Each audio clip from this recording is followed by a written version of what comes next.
Institutionsforskning, som er en del af tredje semester på MOS, som har Søren.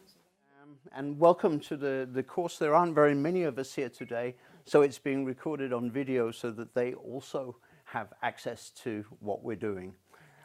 Thank you for turning up today. And my goal today is actually twofold. One, I want to introduce you to this course and some of the thinking behind it so that we're all on the same page.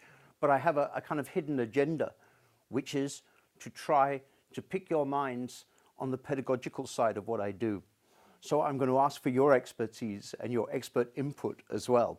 So it may be that you have some very good ideas that I've never thought of. So I'll start off by just briefly introducing the course, and then I'll ask you to discuss with me some of what it means for pedagogy that we are teaching people who don't have English as a native language when it's not our native language. Well, it is my native language, but I've been here so long that I find it easier to say over the head not than not at all. So, yeah. So as we all know, higher education is becoming increasingly internationalized. And what that means is that in terms of communication, we have to find some way of talking to each other. And it's probably the spread of English language around the world that has coincidentally helped that process, because English is taught and understood in many countries. But of course, one of the things that we'll be talking about on this course is that the English that is spoken in one country is not exactly the same as the English spoken in another. There are major differences. And even though your English might be very good and another Dane wouldn't notice any differences from standard English, there is the point that for someone from China, it might sound strange. So small differences could mean a lot for them. And you could, on the other hand, have some Chinese people walking around who are lecturers here who think, well, my English is pretty good. I got really good grades back there, but it might be slightly different from yours. So we're talking about margins here. I assume that being academics, that you already have a very, very high level of English. But it's a different situation when we're in a classroom with people from very, very different language groups. And that's kind of part of my message. So with more non-Danish students then, what we're dealing here is what's called EMI. I'm sure you've come across that term before, English as medium of instruction. And that has some consequences. We're not in the business of trying to teach people English. We're here to concentrate on the disciplinary content of what we're doing. However, that is occurring in the English language, and it's that thing that we want to deal with here. And I would suggest that there are three actual points in that. Number one is the language itself. We have to have a fairly sophisticated and flexible use of language, and as I said, something that can be understood by different language groups. But that's only the beginning, because it's not just about English language. It's also about communication. It's no good speaking perfect English and mumbling.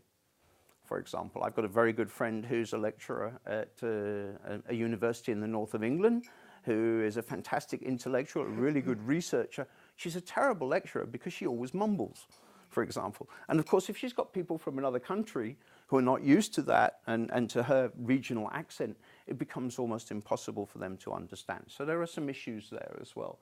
So it's about language, it's about communication, and as I'm going to suggest, and as I'm going to ask for help from you on, it's also about pedagogy, because there must be consequences for the way in which we teach if the people that we're teaching are not from the same language group as each other and us, and who might be struggling with the language, have different degrees of expertise with the language, etc. So I'm going to suggest that that makes a difference. And it's very important to say that all these things are equally important for instruction in English as a lingua franca. And I want to get that clear from the beginning. When I say that we're using English as a lingua franca, what I mean by that is that it's a language of common communication. And I'm not sort of interested in trying to make you into sounding like English native speakers. That's not the point. The only point here is, can we use it to communicate? It's very pragmatic. Is it going to work so that people from other language groups can understand us? So that means that a lot of the rules that there are in English teaching, as I grew up with, actually don't apply. You know, I'm not interested in whether your grammar's perfect. It might be useful if it was fairly good, but it doesn't have to be absolutely perfect. Who cares if you make a few, you know, what's called kongrensfejl in Danish, you know, a few concordance errors. It really doesn't matter. The question is, are the errors that you make, if you make them, do they actually have an effect on the understanding of your audience? That's all. Okay, so I'm very, very insistent on that lingua franca element, because when the rector suggested that we do this, you know, we now have this obligatory program for all new lecturers as well. He was interested in it as sort of trying to get as close to native English as possible, and I had to fight that because I didn't think it was appropriate. I don't think it was important, and it probably would have meant that most people had failed. And who wants to sound like an English person anyway? The Scots don't, the Australians don't, the Americans certainly don't. So I mean, it was a bit of a waste of time as a project, really. So I had to disagree with him, and he finally went along with it. Well, he didn't actually agree, I just did it, and he hasn't said anything yet. Okay, so before I go on then, as I said, what I want to do is to talk about the third prong of this, the pedagogical aspect, which I probably know far less about than you do. And I'm hoping that out of this discussion, I will get some new ideas. So this is sort of input.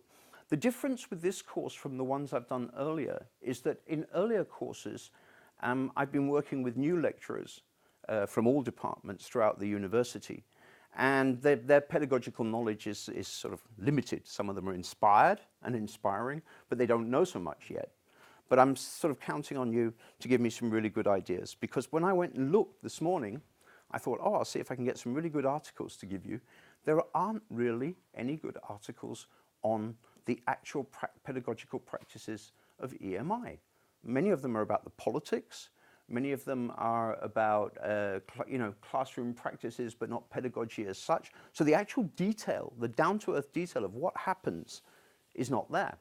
So I intend to become very famous by using your brains to get them. So I have 3 questions. The first one. Oh, why isn't... Aha, I see, I'm pressing the wrong one. The 3 questions that I want to discuss are: what are your previous personal experiences of teaching or presenting at conferences in English? What have you experienced, just sort of, you know, purely personally?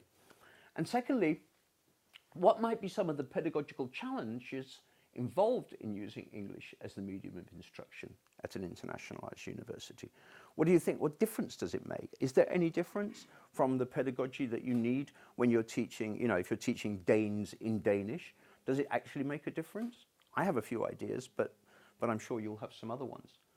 And thirdly, in sort of conclusion to that second question, what adjustments can we make to our pedagogical practices to meet those challenges? Okay, so rather optimistically, I've put that down as a 25-minute discussion. It might take longer, but I have other things I want to tell you about the practicalities of the course afterwards, and sort of a few details about it. But this is what I thought would be a good way to start off, because as your lead, well, I don't know, is she your leader, Annette? Yeah, Annette said to me, she said, what you must remember is that these are experienced lecturers. You can't just come in and tell them what to do. And I thought about that, and I thought, that's great, actually, because that means that I can learn something at the same time. So this is me doing what Annette told me to do, because she's like that. Okay, so maybe we could start off and ask you, you know, how much you have actually taught in English, and what actually happened to you when you were doing it. What did you notice?